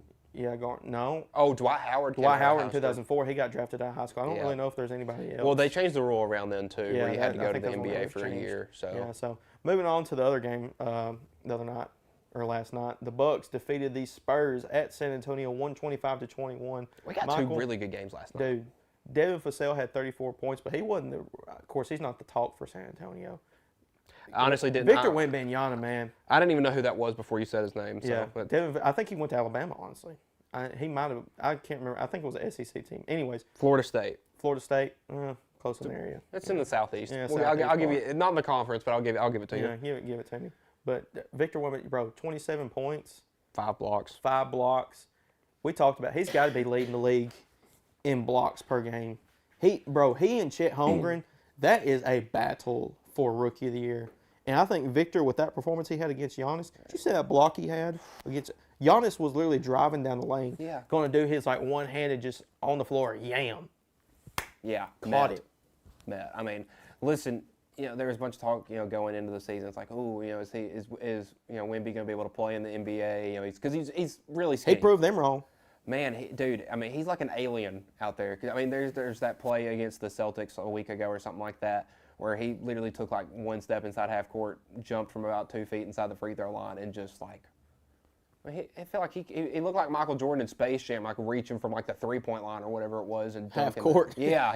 Half court, and he stretches his arm out. Just stretch his arm out, and I mean, he's fun to watch. Absolutely, he's probably one of my favorite players too as well. Let's say San Antonio's another star, not to his caliber, but just somebody that can go out and put up 20, 25 points a game. They're another star I like him away from being a really there's not many teams, and this is kind of my business side coming up. There's not many teams that can go and sell tickets like the Spurs can right now. They're 5-29 overall in the season, but hey, there's going to be a bunch of guys. There's going to be a bunch of San Antonio fans and a bunch of fans like Milwaukee fans that go down, not just to see Giannis and their team play, but to see Victor Wembanyama. Yeah. Well, and I saw something on Twitter the other day. This kid had flown from Australia to Sacramento to go watch the Hornets and the Kings play, and he was a LaMelo Ball fan, and LaMelo Ball didn't even play in that game because he was hurt or something like that. Yeah.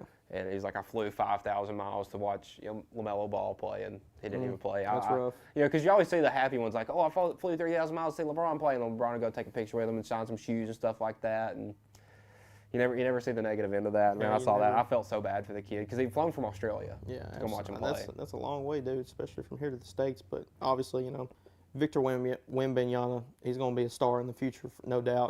By far. And then Milwaukee. Well, that's kind of like the new age kind of thing in the NBA is find these like 7-footers that can do everything. Yeah. Well, I remember Giannis saying, I told you this during the break. I saw something on ESPN where Giannis was talking to a local reporter or something, whatever, that he was like, yeah, whoever said Victor Wembanyama is 7'3", they are lying. They are lying. He's legit. They got him listed at 7'4". Dude, I think he's 7'5".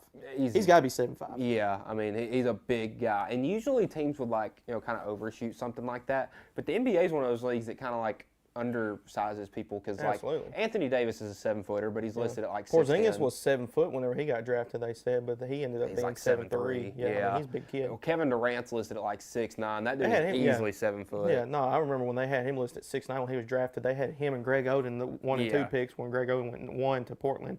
Kevin Durant went 2 to the Supersonics. Dude, they were dead on. Yeah, and Kevin Durant may have been a little taller, and Greg Oden's a serious 7-footer. Yeah, he's legit 7 foot. Like, there's no denying that. Yeah. And then Giannis, obviously, you said it. Giannis is 7 foot, and I mean, Wemby's got to be like that much taller. Yeah, I mean, it's crazy. And he's longer. Like, dude, have you seen his arms? I mean, like, I thought Mo Bamba, like, his is like 8'1". Wingspan. Yeah, I think he has the longest, or had the longest wingspan of all time. I think Wemby's like 8'3", 8'5", something like that. So, I mean, I don't know, but hey, that was a good game. Obviously, the Bucks now, I believe they're second now in the Eastern Conference. I think they got coaching issues. Obviously, we can talk about coaching issues real quick. The Lakers. Yes, I get to hate on the Lakers now. Yeah, I know. Darvin Ham, dude, what in the world is going on with them? Who is Darvin Ham? I mean, let's be honest. I mean, he came from Milwaukee, so. But I mean, he's got championship culture.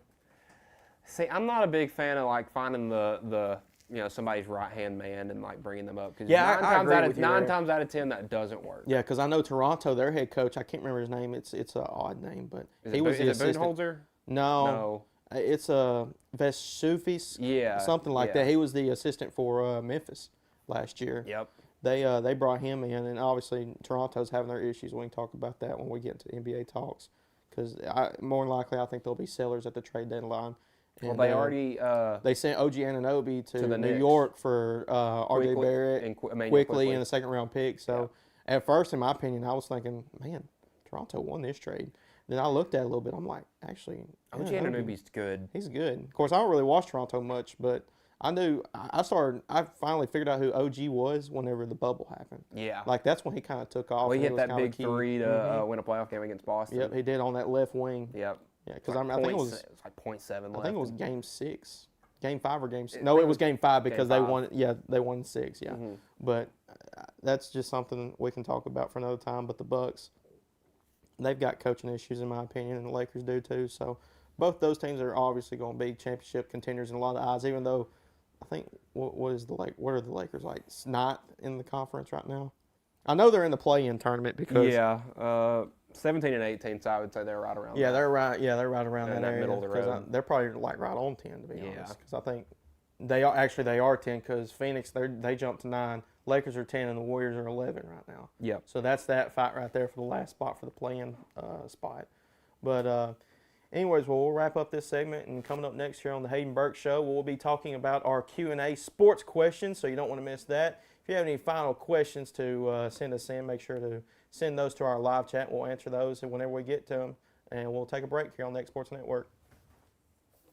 Like you, our roots are in Lawrence County, providing banking for every stage of life since 1934. Lawrenceburg Federal Bank has been not just your bank, but also your friend, helping you with home loans, consumer and auto loans, and your everyday personal banking needs.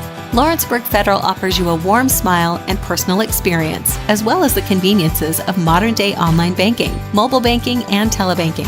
Lawrenceburg Federal Bank, your neighbor and friend, located at 118 West Gain Street, next to the courthouse. Lawrenceburg Flooring and More is your premier source for hardwood, laminate, luxury vinyl tile, sheet vinyl, residential and commercial carpet, carpet tiles, ceramic and porcelain tile, waterproof floating floor, plus blinds and shutters. Lawrenceburg Flooring and More is also home to all name brands and can tackle projects big and small. Installation? You're covered with installers who've got years of experience and stand behind their work. Let Lawrenceburg Flooring and More make your design dreams a reality. 2760 Highway 43 North, or visit lawrenceburgflooringandmore.com.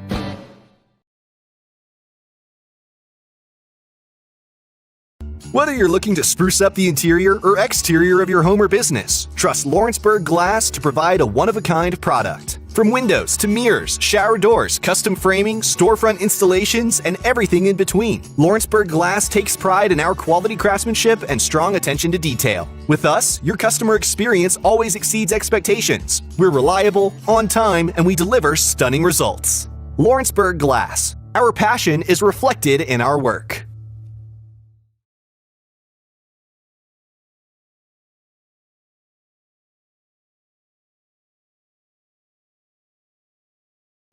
What really matters during the ball game, back during the day when I was playing basketball, we were taught that when a foul was called on you, you were to raise your hand as so to identify yourself. Isn't it amazing that some people are walking around this world with their hands up, identifying the guilt they have in life? Yet there is the opportunity to live without condemnation. According to Romans 8 and verse 1, there is therefore now no condemnation for those who are in Christ Jesus.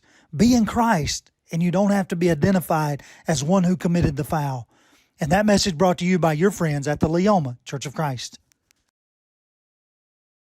Are you looking for a non-factory job environment? Livingstone Freight Solutions is a 3PL company that began managing warehouses in Tennessee, Alabama, and Mississippi. With our multiple shifts and experienced management team, our goal is to give you as an employee a safe family work environment and competitive wages. We offer a wide variety of employment opportunities from forklift drivers to management level positions. We also strive to offer a competitive benefit package and PTO options. For more information or to apply, visit us at livingstonefs.com or give us a call at 931-269-3255. Being raised in Tennessee, we believe in the importance of family and community. Creating a positive experience at our family-owned and operated business is one of the ways we share that belief. Being in an accident can be extremely stressful. When it came time for my repairs, Mashburn's made it easy. I am lucky to have a wonderful company in my community like Mashburn's Collision Center. It's reassuring to know that I'm in good hands because their work is second to none.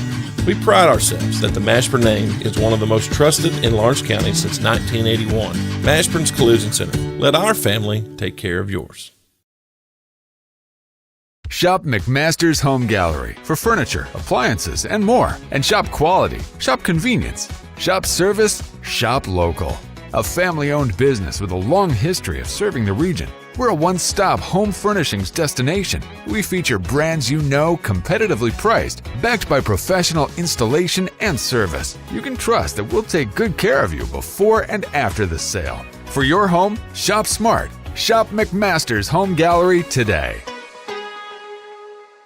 Old School Rentals in Loretto, Tennessee is headquarters for all your rental equipment needs. Need a trailer? How about saws, tools, loaders, or generators? You can find all of that and much, much more at Old School Rentals. Owner Ryan Smith, located on North Main Street in Loretto, Tennessee. Got primary care? Find your way to better health with primary care by One Stop Medical. With decades of combined experience, you'll find a one-on-one relationship just like the old days, but with the convenience and technology of today. When One Stop Medical does primary care, it's the best. Call today for an appointment and find your way to healthy living. Serving Lawrenceburg, Pulaski, and Hohenwald. From our humble beginnings to today, Parks Lumber Company has continuously served Lawrence and surrounding counties for over a century. Although we started as a small lumber yard in 1896, we have grown to include everything you need to make your dream project come to life. No matter your building needs, our experienced staff will be with you every step of the way to ensure you receive the highest customer service and attention to detail you deserve. Visit us at 106 2nd Street or on Facebook. We guarantee you will see working with PLC is as easy as 1, 2, 3. From our humble beginnings to today, Parks Lumber Company has continuously served Lawrence and surrounding counties for over a century. Although we started as a small lumber yard in 1896, we have grown to include everything you need to make your dream project come to life.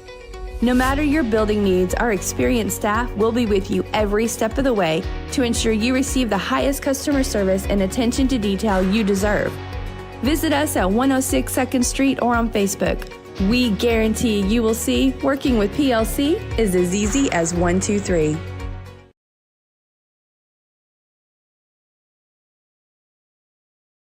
Do you ever worry about having too much in the garage? What about where you're going to put the mower, or your ATV, or better yet, your mother-in-law? Look no further than Quality Storage Buildings located right next door to Flat Rock Cheese and More on the Minor Hill Highway in Pulaski, Tennessee. There you'll find the answer to your need in a compact or spacious metal building. Built by hand right at Flat Rock by some of the finest craftsmen around, there's a perfect building for everyone, including economy, utility, cabin, lofted or garage models, and even an animal shelter line. Buy or rent to own, see the different models at Flat Rock or on North Main Street in Ardmore and on Highway 43 South in Dunn. Call today 931-363-3603 or 931-201-2205.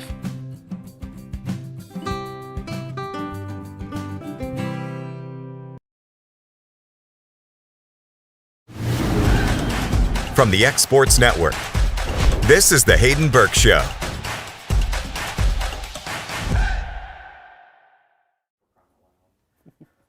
I know I got my own show, but that doesn't mean you have to give me crap about it, Sam. Golly. Welcome back to the Hayden Burks Show, as we're here on the X Sports Network. We're here for our last segment of the day, Michael, and this is going to be our sports Q&A segment. And so I will start us off with a question from Carter Henson. And this is something we would probably know well, Michael. Okay. I don't know if we know, we're not going to predict the future, but we're just going to kind of give our opinion on what we think of the next upcoming game between Tennessee's chances of beating Georgia this year. Then again, you said it's at Athens this year, and obviously but Tennessee took that butt whooping at Tennessee this year. I'd say the last several times Tennessee has played, it was kind of like how it's been with Alabama in recent years. We have played them better on the road than we had at home, going up to last year. I think I think Nico's going to kind of open up our offense a little more. I think the defense is on the right track. Georgia, I mean, Carson Beck will be back, but Brock Bowers is gone. I mean, they'll still have a tremendous offense, tremendous defense. I think I predicted an upset before the season, before I realized that maybe we weren't as good as I had presumed we were going to be. I mean, I picked us to beat Alabama and then lose to Georgia. And, I mean, I was dumb by saying that we were going to go 11-1.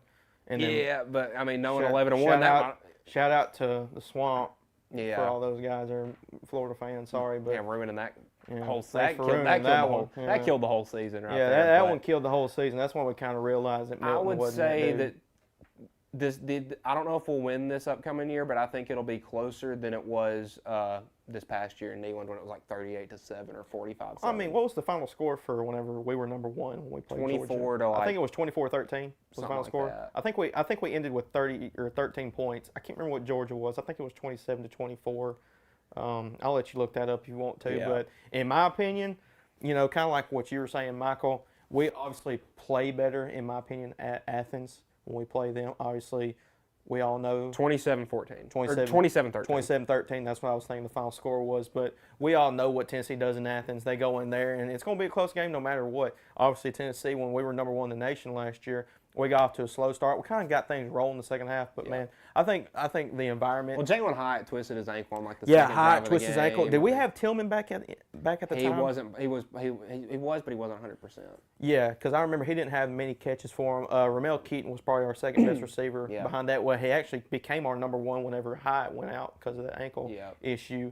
But Tennessee looked like they got rolling. But obviously, I'm not going to say it was the crowd came ready. Don't get me wrong. Oh yeah. Georgia was number one the whole time of the season because remember the week before was the actual first week of the college football playoff committee, and listen, then they I picked think Tennessee to be number one. Tennessee had the best resume going up to that point. We had I beaten think they did Alabama, too, we yeah. had beaten Pittsburgh, we had beaten Kentucky, we had beaten Florida. Number one scoring team in the SEC and number two in the nation behind Ohio State, I think. And we finished the season at number one. Yeah, we did finish the season at number one. So, I mean, obviously, that was a real reason. So, but we're going to stick to this upcoming year. Obviously, we talked about earlier, Nico Amaliava, 3 rushing touchdowns, 1 touchdown pass, 151 yards. So, obviously promising for Nico Amaliava against a top 5 team in the nation in Iowa this past season. Yeah, and listen, we didn't even have who will be our receivers this upcoming year playing in that game. You know, there was no Chris Brazzell because he transferred. It was Squirrel and Ramel. That was it. And Caleb Webb and Chad Nimrod flipping out on the other side. Yeah. But listen, we didn't have the guys that are going to be playing next year with them, so that's probably why we didn't open up things and throw the ball a lot.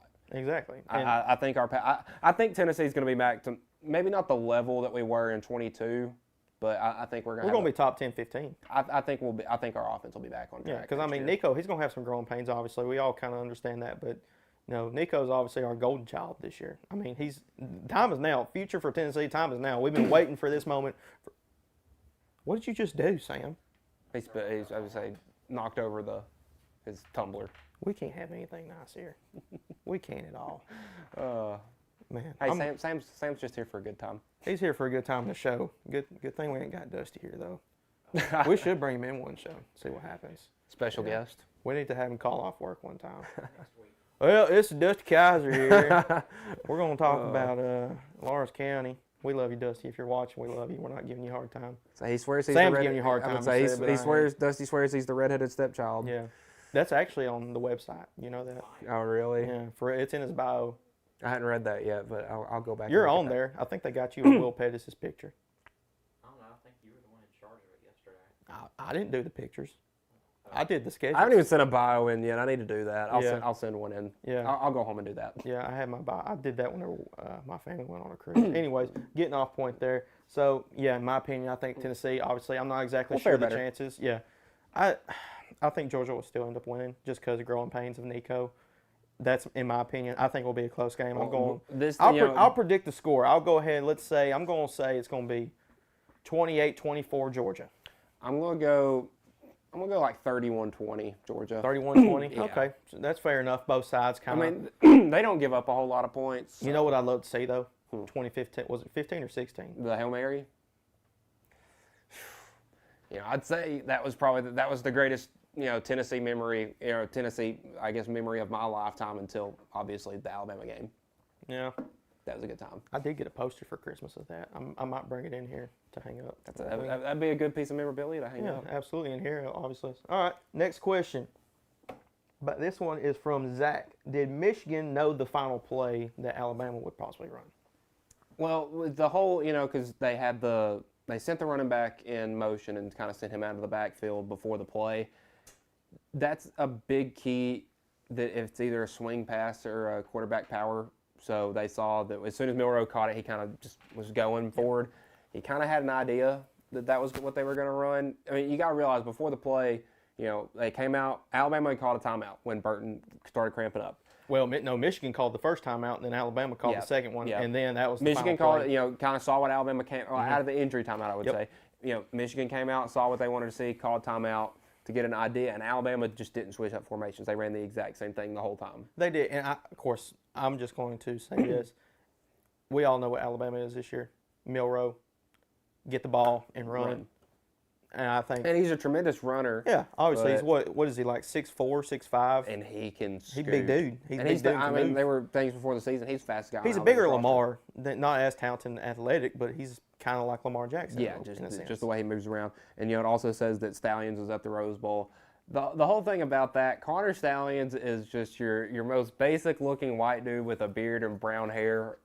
There's probably 30 people that look like Connor Stallions at the Rose Bowl. He looks like the most stereotypical Michigan guy of all time. Yeah. There were probably 30 people that look like Stallions at the Rose Bowl. Yeah, there was. He may have been there, but he wasn't. He's not affiliated with Michigan anymore. I mean, he's been fired, and he's probably still adding the little Michigan manifesto though. Probably. He's probably part of it somewhere, some way. Kind of. Well, never mind. A thought just ran in my head about Tennessee, but I ain't gonna do that because I don't want to piss any Tennessee fans off. Even though I'm one, and it makes me mad, but. He was at the Kentucky game. He was at the Kentucky game in 22. He was. Apparently. He was. I could have stopped it, man. I was there. I could have if I just got my information. I would have. If you would have known about it. I wouldn't have let that happen. Yeah, I wouldn't let it either. I probably would have went down there like, bro, we're not doing this, man. Yeah, I know. See, I was just mad at all the Kentucky fans wearing their little checkerboard overalls. That's our thing. See, I can't even stand Kentucky. They who they get that quarterback that transferred from North Carolina State. Oh, yeah, I saw you talking about it.